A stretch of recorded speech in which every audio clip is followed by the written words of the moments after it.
Assalamualaikum warahmatullahi wabarakatuh.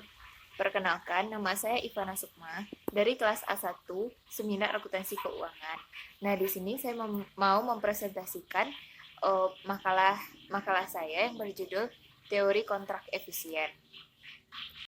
Baiklah, pada kesempatan kali ini saya akan membahas yang pertama yaitu mengenai apakah itu teori kontrak efisien, yang kedua apa saja sumber permintaan kontrak efisien atas informasi akuntansi keuangan, yang ketiga bagaimana kebijakan akuntansi untuk kontrak efisien, yang keempat bagaimanakah kekakuan pada kontrak, dan yang kelima apa perbedaan efisiensi dan peluang dalam perjanjian pada kontrak.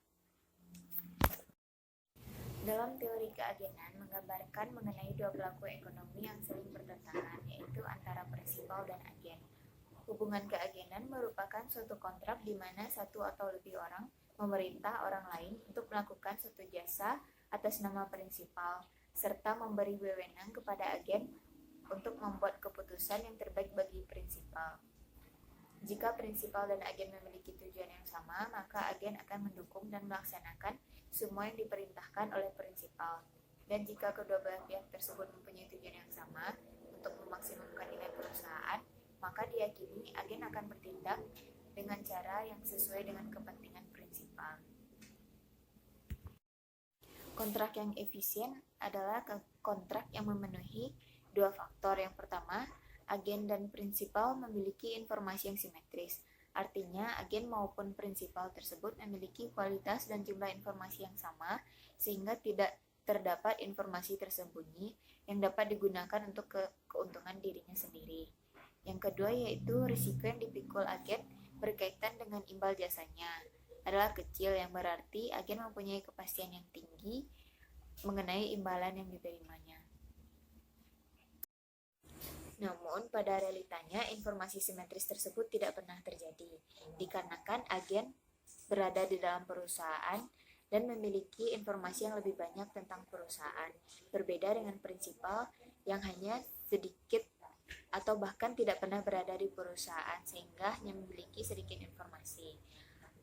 Hal tersebut menyebabkan tidak pernah terlaksananya kontrak efisien dan hubungan antara agen dan dengan prinsipal selalu diiringi oleh asimetri informasi. Yang pertama yaitu teori kontrak efisien.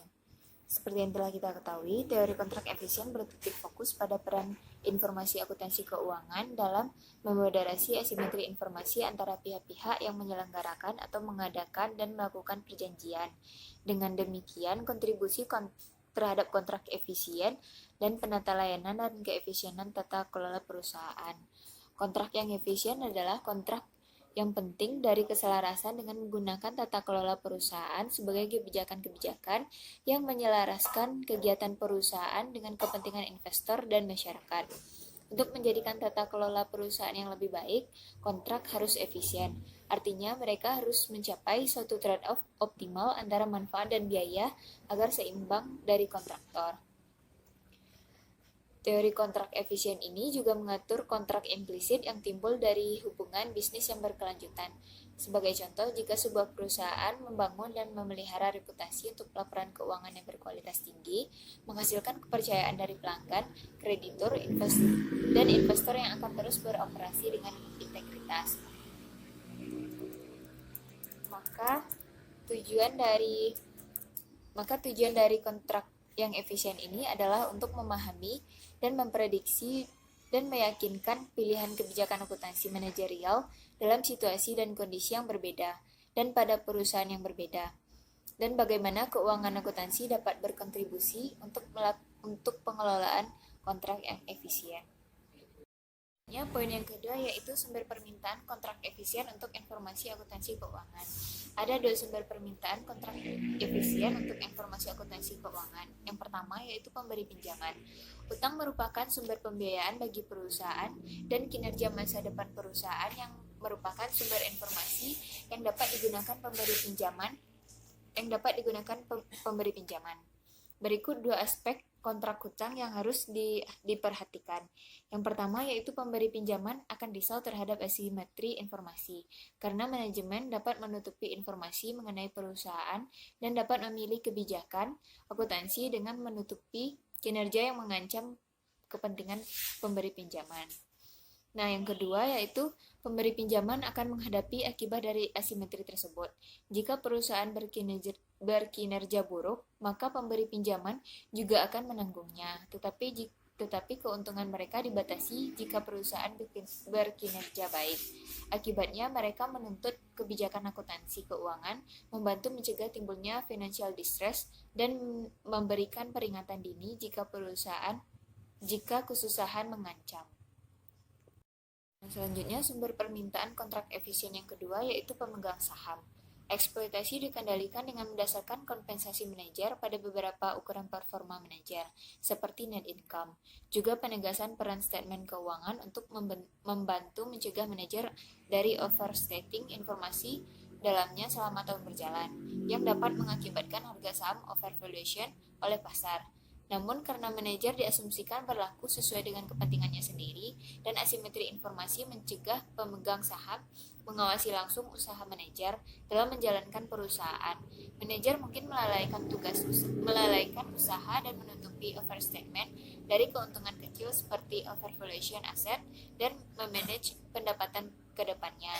Hal ini menimbulkan permintaan untuk kebijakan akuntansi keuangan yang memaksa tanggung jawab usaha manajer dalam membatasi aksi oportunistik. Selanjutnya untuk poin yang ketiga yaitu ada kebijakan akuntansi untuk kontrak yang efisien. Yang pertama itu ada keandalan. Informasi akuntansi untuk kontrak efisien harus didasarkan pada transaksi pasar, yaitu transaksi yang benar-benar telah terjadi dan dapat diverifikasi oleh pihak ketiga. Pemberi pinjaman menuntut informasi yang dapat diandalkan untuk membantu melindungi terhadap kebijakan manajer oportunistik yang menyembunyikan kerugian dan mencatat keuntungan yang belum direalisasikan. Untuk menjadi andal, informasi untuk kontrak efisien harus berbasis realized market transaction dan diversifikasikan oleh pihak ketiga.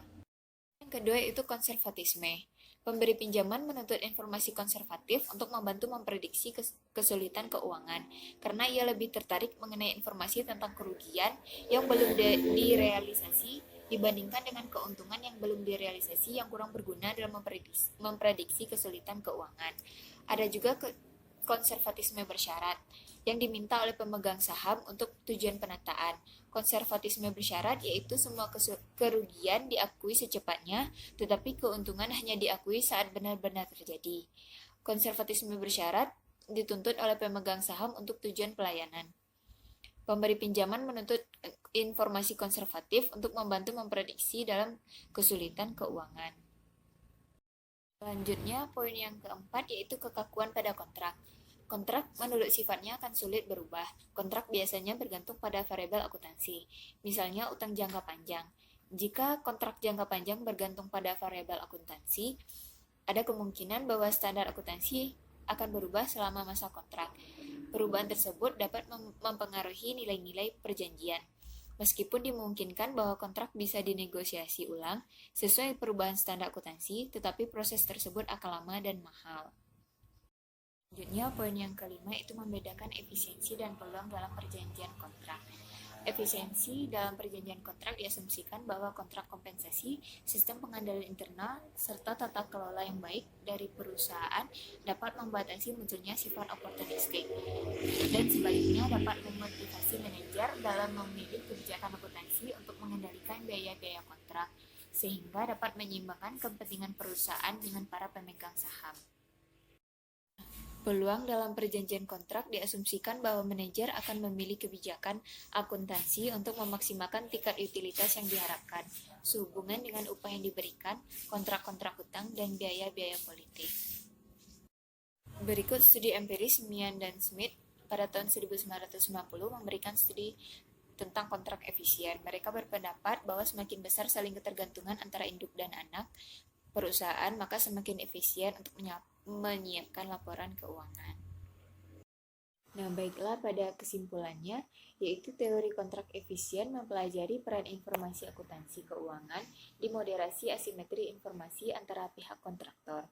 Ini memprediksi bahwa pelaporan kepada pemberi pinjaman dan melaporkan manajer kepengurusan merupakan sumber penting dari permintaan untuk informasi akuntansi keuangan sebagai perlindungan terhadap keuntungan informasi dalam manajer dan kemungkinan kelalaian. Implikasi penting dari teori kontrak efisien adalah bahwa kebijakan akuntansi memiliki konsekuensi ekonomi. Artinya, mereka peduli kepada manajer sampai-sampai manajer memiliki fleksibilitas untuk memilih kebijakan akuntansi. Mereka dapat mengubah kebijakan ini untuk mengimbangi dampak dari standar akuntansi baru pada kontrak utang dan kompensasi. Baiklah, sekian presentasi dari makalah saya. Apabila ada kekurangan dan kesalahan, saya mohon maaf. Assalamualaikum warahmatullahi wabarakatuh.